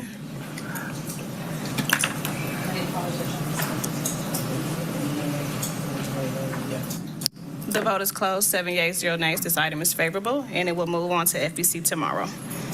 Item number 18, 25-013-08, an ordinance by Councilmember Michael Julian Bonds to provide the Second Amendment to Ordinance 25-011-38, which originally authorized the City of Atlanta to donate funds in an amount not to exceed $12,000.00 each to East Atlanta Business Association, Little Five Points Business Association, West End Merchants Coalition, Virginia Highland District Association, and Sweet Auburn Works, in which authorized the mayor or his designee to execute corresponding agreements therewith for terms of 12 months to support and encourage participation in the Atlanta Main Street Program, and which was amended pursuant to Ordinance 25-012-46 to remove certain organizations unauthorized to receive donations under Charter Section 6-306, and to redirect the donation intended for the Little Five Points Business Association to the Little Five Points Cultural District, to redirect the donations intended for East Atlanta Business Association and West End Merchants Coalition to Sweet Auburn Works and for other purposes. Thank you. Councilmember Bakhtiari. Thank you. First, I wanted to thank Councilmember Bond for working with me, and I have some concerns about the paper, and I'm appreciative of him as the author kind of taking the time to work through it with me. I understand, again, that legal flagged the issues with gratuities, so we have to have these go to 501c3s, and that this is meant to correct that. I would not be properly servicing my district if I did not highlight concerns I have. I highlighted this last time around Main Street. The There are agencies that are being proposed that have not been making sure money makes it into the community. It's my understanding that the money is being taken from the East Atlanta Business Association and the West End Merchants Coalition.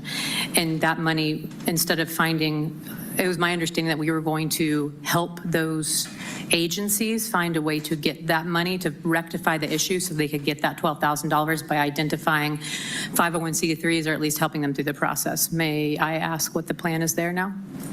Absolutely. Jay Matthews, Department of City Planning, Office Housing Community Development, Neighborhood Economic Development. So Sweet Auburn stepped up as a cohort of the Main Street to be the fiscal agent. We did consult legal. We found that to be the most streamlined way or path to get the funds to both East Atlanta Business Association and the West End Merchants Coalition. Sweet Auburn stepped up to do that before, and the understanding was that it would be a smoother process for us to get the funds deployed as quickly as possible, as these are FY25 funds for our Main Street districts. Understood. And I get why that is the best path forward. There have been issues with this agency in the past actually parting with dollars. I have major concerns about them being the fiscal agent. I've had enough issues getting them to give money in their own community, and this is an agency that has over $1 million in their bank account. And is being awarded this money and is not turning out into the community. Is there a way for us to hold the $12,000 for him? I'm fine with the addition with them. I'm fine with Sweet Auburn dispensing the $24,000 to the $12,000 each to the other two agencies. I am not okay with them receiving their dollars. So if that can be held, because DCP was supposed to work, I believe that we were supposed to work through making sure that somewhere in the process they would be tied and required to give those dollars, because there does seem to be a lapse in understanding you all are doing your jobs remarkably. And so it is my job to let you all know that while I know that there are examples and there are productive relationships on the ground level, on boots on the ground in the weeds, there are great issues getting those funds into the community for beautification efforts and for other things that are coming at requests that really should fall under their responsibilities, and it just isn't happening. So I would either motion to hold, or if there's a way, Ms. Robinson, is it possible to remove the $12,000 from that agency and allow them to take the $24,000 to give? Does that make sense? I'm seeing if we can separate the donations, because this was a concern, and my understanding was that we were going to have a solution before additional funds were read in for this paper. The paper can be amended or substituted to remove any donations listed. It's possible. I'm not quite following what specific change you would like, but that is something that could be done. I am asking that we remove the $12,000 for the fiscal agent, but allow them to dispense the two $12,000 donations to East Atlanta Business Association and West End Merchants Coalition. Understood. My apologies. We cannot direct the 501c3 to provide our donation to a business association. The underlying issue is that we're not permitted to provide our funds through a donation to a business association. Yes, that part I So we understand. can't tell the fiscal agent that they have to give it to the business association if it's there, and I will defer to DCP concerning this. Okay. But if what the legislation does is allow us to donate funds to a proper 501c3 in lieu of the business associations, which were properly appropriated donations previously. So we cannot circumvent the issue by directing the 501c3, which is a proper recipient, to give it to the improper recipient. Got it. And so what you're saying is, even though this is being read in and we're asking them that they said they're going to be the fiscal agent to donate to these other two agencies, there's nothing that we can do to require them to do that? Yes, I cannot speak to what Sweet Auburn Works is saying, how they will But we have a utilize the funding. I cannot speak to Okay. that. They What have- I can say is we cannot tell them that they must give the money to whom is an improper recipient from our donations. Got it. Thank you. So again, that highlights further my concerns. And so I am going to have to motion to hold this because I still have serious concerns and questions that I raised last time that still have not been answered. With respect to DCP, I know you have to move these things, but I in good conscience, good faith, cannot allow this to move forward until we rectify those issues. So I will motion to hold. May I ask a question? Would council prefer we use a different fiscal agent? I would absolutely prefer that you use a different fiscal agent. We can Yes. ask either another Main Street district or they have partnering 501c3s that are associated with the neighborhoods. Thank you. If you could find another fiscal agent, I'd be much, it would alleviate a lot of my concerns. Motion to move the paper forward on condition we do that by Monday. Absolutely. Thank you. Second, I do want to make it very, very clear, though.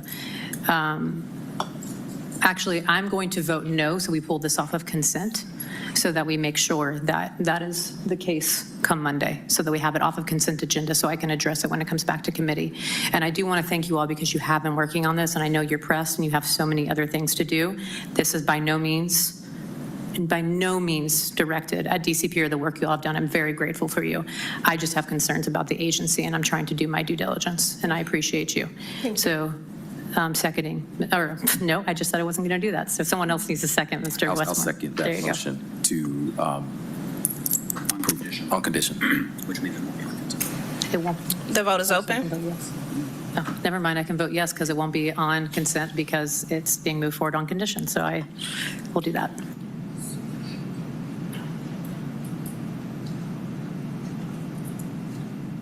The vote is closed, 7 yeas, 0 nays. This item is favorable on condition.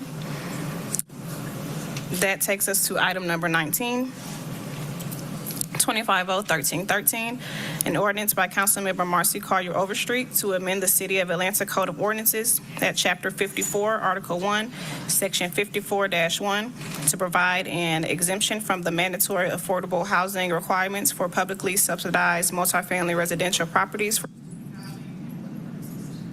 Thank you. Do we have someone from this Department of Planning that wanted to speak to this legislation?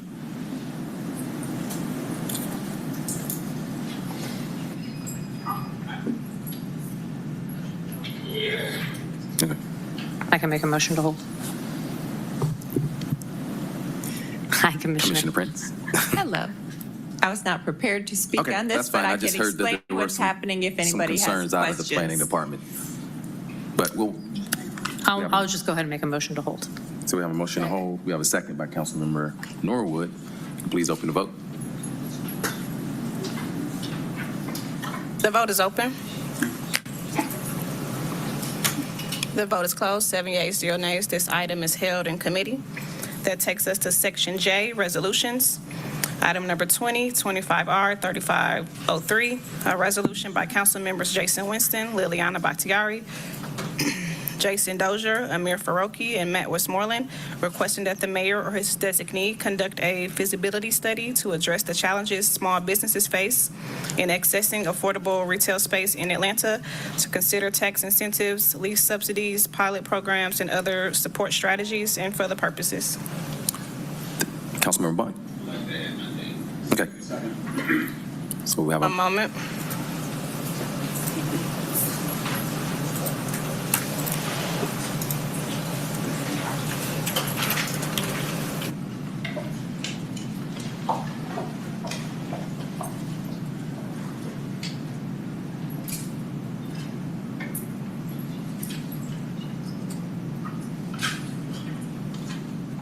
The vote is open.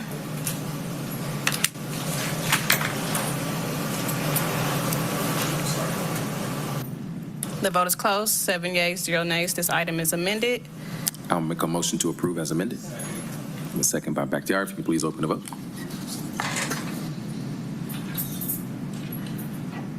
The vote is open.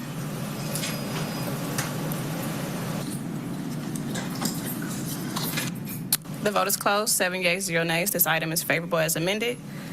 That takes us to item number 21, 25R 3504, a resolution by Councilmember Matt Westmoreland authorizing the City of Atlanta to donate a total amount not to $10,000.00 from the District 8 discretionary account to the Ardmore Park Neighborhood Association pursuant to Section 6-306 of the City of Atlanta's Charter, to authorize the Chief Financial Officer or his designee to make the donation authorized hereby from the accounts listed herein and for other purposes. Councilmember Westmoreland. Motion to amend to add Councilmember Norwood's name. Second.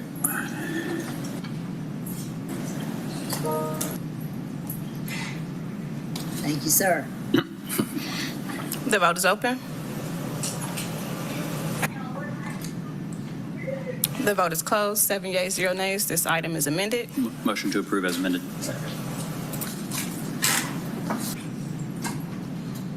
The vote is open. The vote is closed. 7 yeas, 0 nays. This item is favorable as amended. Item number 22, 25R 3407, a resolution by Councilmember Antonio Lewis authorizing the mayor on behalf of the City of Atlanta to accept a donation of enhancements and site improvements as outlined in Exhibit A, valued at approximately $80,000.00 from the Atlanta Hawks Foundation for Pittman Park Recreation Center, located at 950 Garibaldi Street Southwest, Atlanta, Georgia, 30310, for the purpose of improving the facility and for other purposes. I'll make a motion to approve.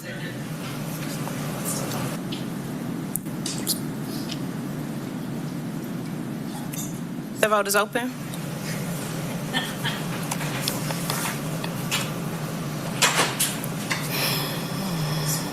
Will everyone please vote? The vote is closed. 7 yeas, 0 nays. This item is favorable. Item number 23, 25R 3509, a resolution by Councilmember Ishak Collins pursuant to the Workforce Innovation and Opportunity Act of 2014, authorizing the mayor or his designee on behalf of the Atlanta Department of Labor and Employment Services to execute a One-Stop Partners Memorandum of Understanding with One-Stop Partners in Local Workforce Development Area Number 3 concerning the operation of the One-Stop Delivery System in the local area and for other purposes. We have a motion to approve by Westmoreland, a second by Bakhtiari. If you can please open the vote. The vote is open.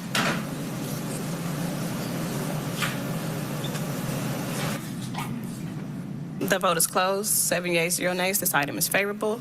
Thank you, Council.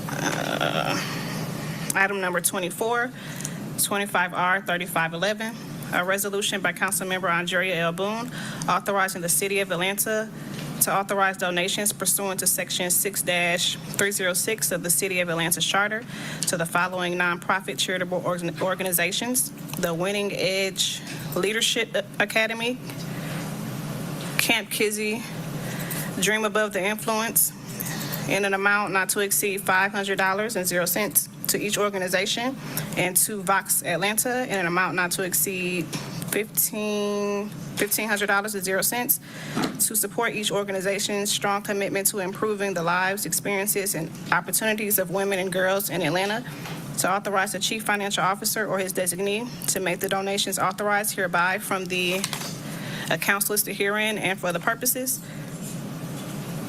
Are we still waiting on a substitute that has Yes. the account strings on this? Yes. Okay, so make a motion to hold.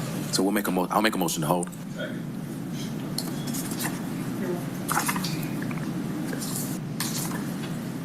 The vote is open.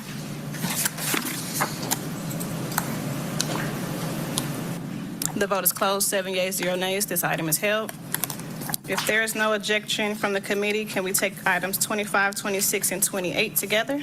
Please proceed.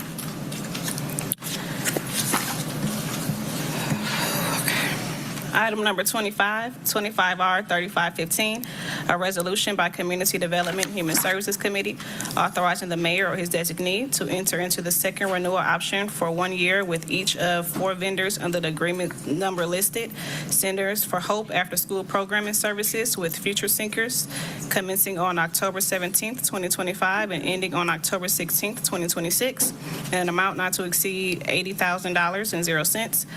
Centers of Hope After-School Programming Services with Johnson and Limited Management and Production Company, commencing on October 17, 2025, and ending on October 16, 2026, in an amount not to exceed $100,000.00. Centers of Hope After-School Programming Services with Youth Science Academy, commencing on October 19, 2025, and ending on October 18, 2026, in an amount not to exceed $150,000.00. Centers of Hope After-School Programming Services with Kids Gym USA, commencing on October 31st, 2025, and ending on October 30th, 2026, in an amount not to exceed $20,000.00.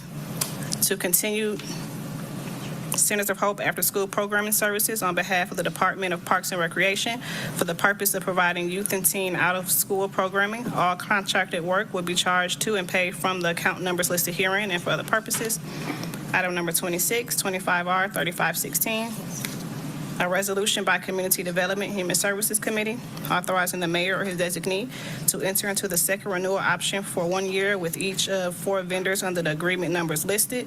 Centers of Hope After-School Programming Services with 3G Publishing, commencing on July 31st, 2025 through July 30th, 2026, an amount not to exceed $100,000.00. Centers of Hope After-School Programming Services with Enrich Kids Now, doing business as Youth Enrichment Services, commencing on August 31st, 2025 through August 30th, 2026, with no additional funds added for services. Centers of Hope After-School Programming Services with Atlanta Music Project, commencing on August 31st, 2025 through August 30th, 2026, an amount not to exceed $45,000.00. Centers of Hope After-School Programming Services with the Soul Circle Foundation, commencing on July 1st, 2025 through June 30th, 2026, in an amount not to exceed $300,000.00.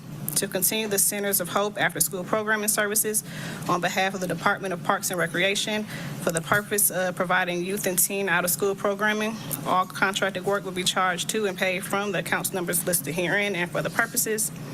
Item number 28, 25R 3518, a resolution by Community Development Human Services Committee authorizing the mayor or his designee to enter to the first renewal option for 1 year with each of the 2 vendors under the agreement numbers listed.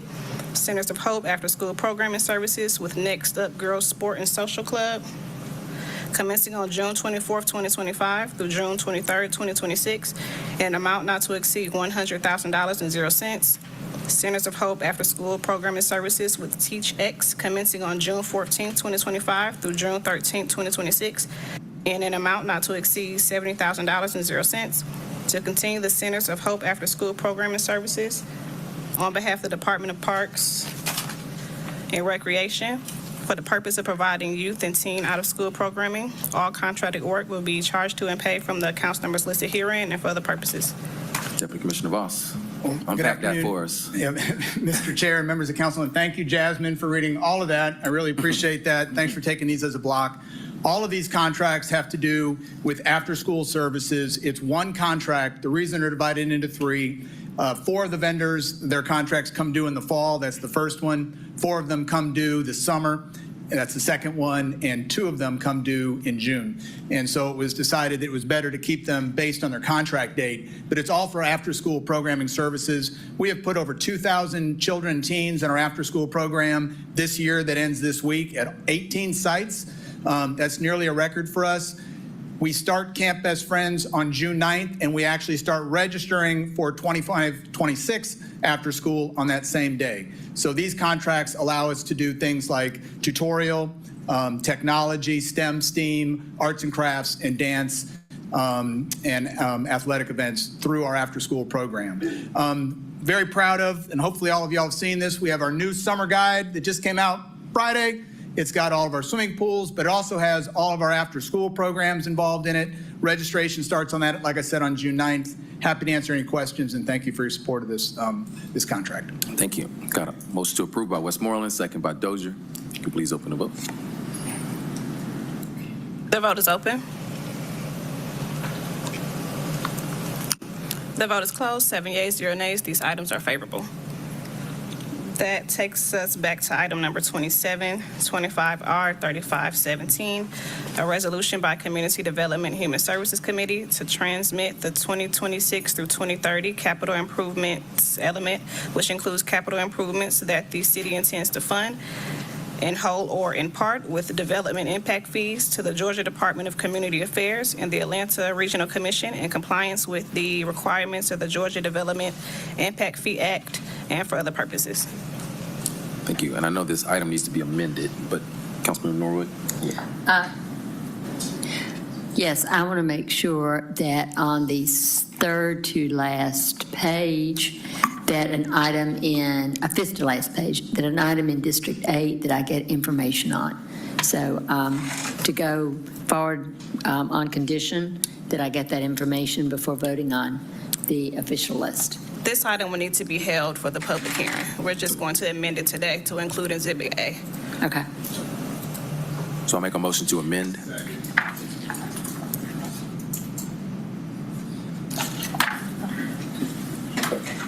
The vote is open.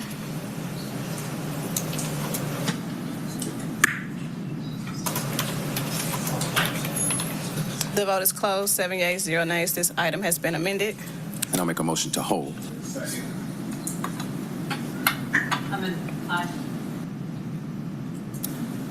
The vote is open.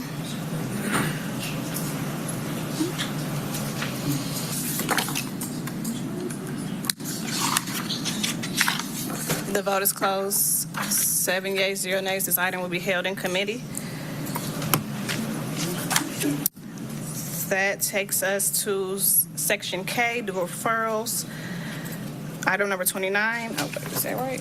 Yeah. Item number 29, 250-1310, an ordinance by council members Liliana Batiari, Jason Winston, Amir Faroki, Byron D. Amos, Jason Dozier, Matt Westmoreland, Ishay Collins, Michael Julian Bond, Marcy Collier Overstreet, Aldrea L. Boone, Dustin Hillis, Alex Wan, and Howard Shook to amend the City of Atlanta's building code to add a new section for roofing reflectance standards to reduce heat produced by darker roofing materials and for other purposes. Thank you. Councilman Norwood? I'd like to amend to add my name to the legislation, please. Okay. One moment.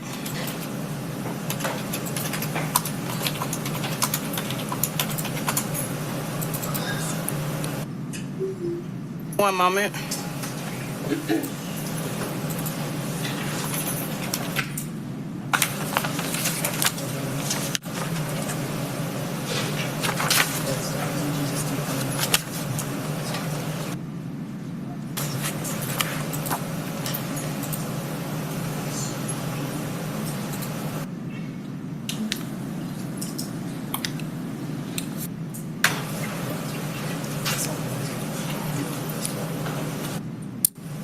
May we have a voice vote? We're having technical difficulties. Aye. Councilmember Boone? Aye. Councilmember Norwood? Aye. Councilmember Winston? Aye. Councilmember Bakhtiari? Aye. Councilmember Westmoreland? Aye. Councilmember Dozier? Aye. Councilmember Boone? Bond, I'm so sorry. Aye. Okay, the vote is closed. 7 yeas, 0 nays. That item is amended. Okay. We have the amended legislation on the floor. Councilmember Bakhtiari? Yes, I wanted to give my chief policy officer an opportunity to come up and speak to this paper, but the general, in greater detail, but the general piece is that this was worked on for more than a year. Law, Ms. Clayton and Ms. Robinson guided us through this beautifully. Really appreciative to UDC, Preservation Community, and others for this neutral cost, this cost neutral change that will, when we reach 80% coverage, lower the city's heat by 2.5 degrees. So I'll allow Ms. Fennell to come and speak further. Good afternoon. Thank you. Alex Fennell, Councilmember Bakhtiari's office. I think the member summarized it beautifully, but this paper essentially creates a new roof reflectancy standard, which simply put requires lighter roofs in most places. Under this proposed standards, all tile roofs and metal roofs already meet the standard. And as for asphalt roofing, which is the most commonly used material, lighter roofs would would be preferred, but there are also materials that are available below the average asphalt roofing cost, which would comply in darker colors. And as the council member said, that this would, once we reach 80% compliance, lower the city's maximum temperature in the summer at 2.5 degrees, at 50% compliance, 1.5 degrees. And also, I think important to note, especially for this committee, as we're considering our most vulnerable residents here in the city of Atlanta, a compliant home will see an average of 4 to 5% savings annually in HVAC and energy costs. So really win-win for the city and for individual homeowners as well. And happy if there are any other questions. Thank you. And as we said, heat island is the leading cause of displacement for our seniors, our renters, and our most vulnerable populations. So I'm greatly appreciative to my team and to everybody who worked on this. A lot of time and effort was put into this. So I would like to motion to approve.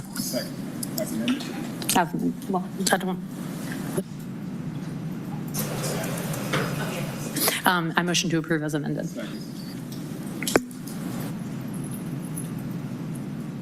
The vote is open.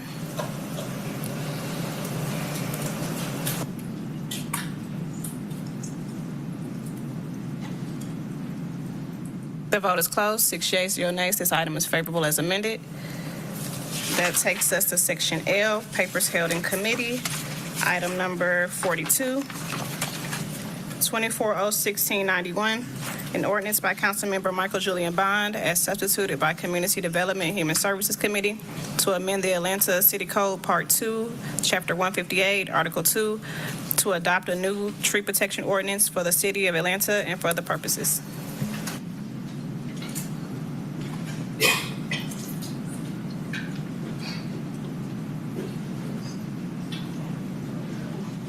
Sorry. So we continue to hold it. Continue to hold it. Yep.